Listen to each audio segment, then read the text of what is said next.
Utang luar negeri tembus 7.014 triliun, PPN naik 11 triliun, pajak pertambahan nilai terkena pada semua barang termasuk komoditas pertanian, singkong pun kena pajak, bangun rumah pun hari ini kena pajak.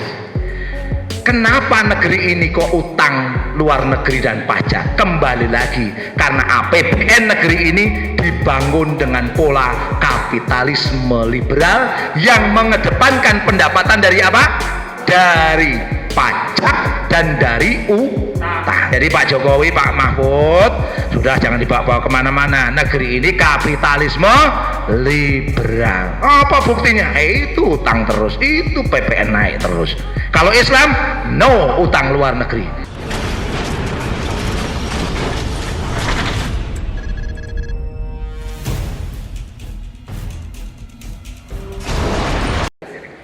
Udah, masih banyak lain sebenarnya, tapi waktu ya.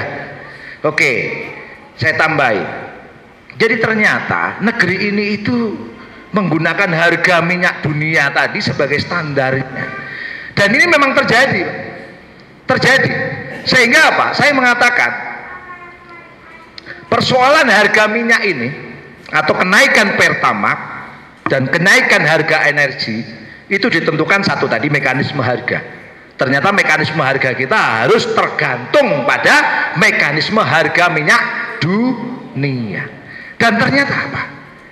Harga minyak dunia itu ditentukan oleh apa yang disebut dengan komoditas pasar berjangka.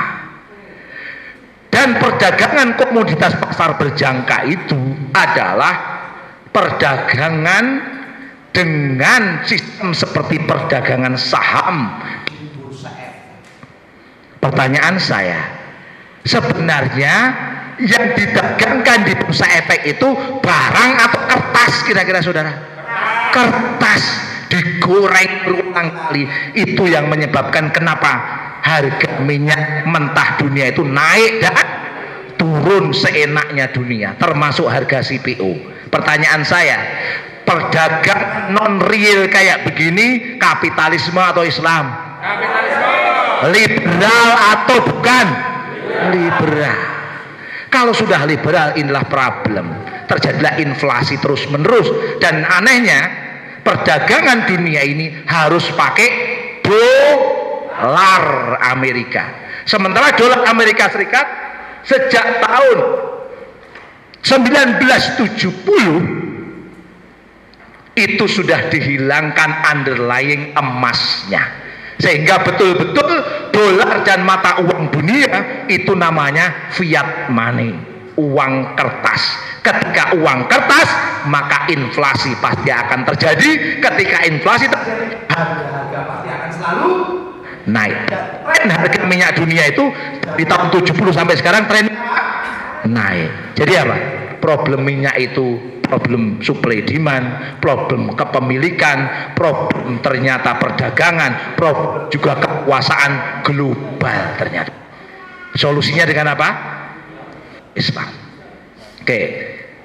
Kalau Islam sederhana, Pak. Hulu minyak nggak boleh minyak dan gas itu diserahkan kepada swasta, apalagi asing. Clear, nggak boleh. Karena minyak dan gas itu adalah dalam pandangan Islam kepemilikan umum.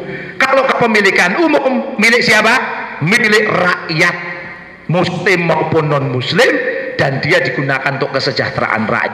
Hulu sampai hilir tidak boleh ada kepemilikan swasta, dan di sana harus oleh publik, dikelola oleh negara. Sehingga Pertamax bisa harganya berapa tadi?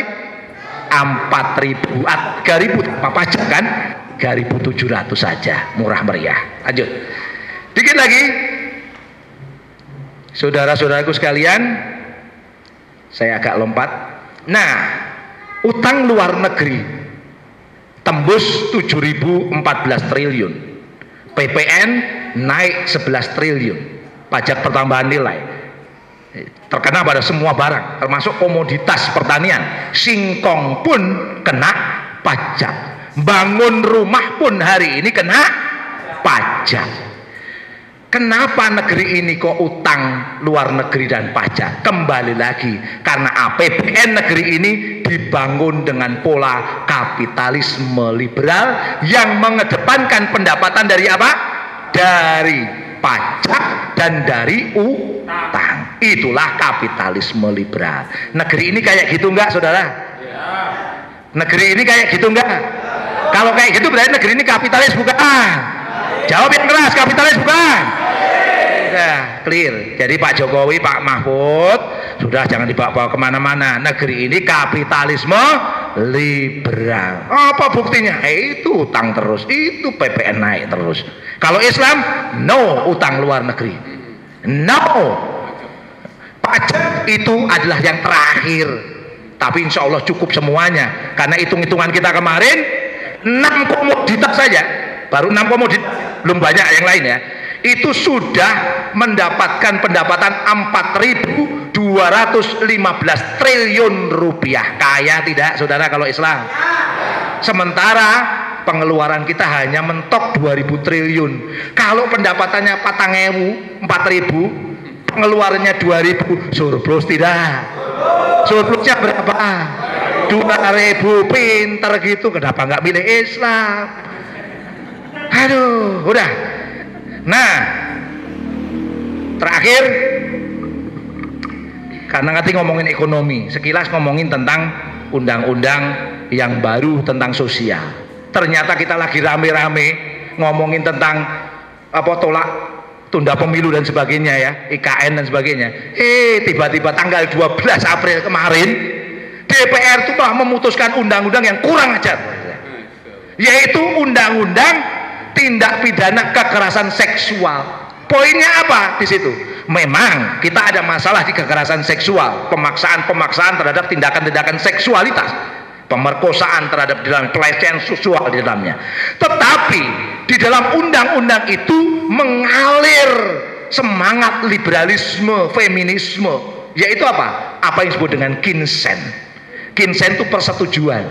Kalau memaksa itu kekerasan seksual, tapi kalau suka sama suka itu namanya hak asasi, saudara-saudara. Jadi lewat undang-undang TPKS itu zina dilegalkan, free sex dilegalkan, ya, dengan alasan apa? Suka sama suka. Jelas ini liberal bukan saudara? Liberal bukan saudara?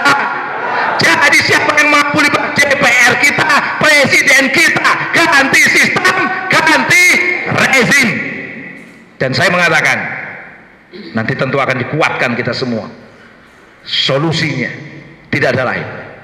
Kami menawarkan proposal khilafah berulang kali. Proposal kita habis Pancasila, karena Pancasila juga nggak pernah kita diskusikan di sini. Semuanya kapitalisme, semuanya kapitalisme. Kalau mau diskusi Pancasila, ayo kapan kita duduk santai tanpa persekusi, tanpa intimidasi, kita siap tantang diskusi tentang Pancasila, siap dengan siapapun. Tapi hari ini ternyata kenyataannya kita sedang bicara apa? Kapitalisme. Clear? Solusinya tegaknya syariat Islam dalam naungan khilafah Islamiyah. Jadi kalau ada orang nggak senang dengan khilafah, apa dia? Mungkin dia nggak tahu itu goblok tadi ya. Tapi maksudnya kurang tahu sajalah ya. Yang kedua, mungkin mereka ketibalnya kapitalisme, sudah takbir. Terima kasih. Assalamualaikum warahmatullahi wabarakatuh. Waalaikumsalam.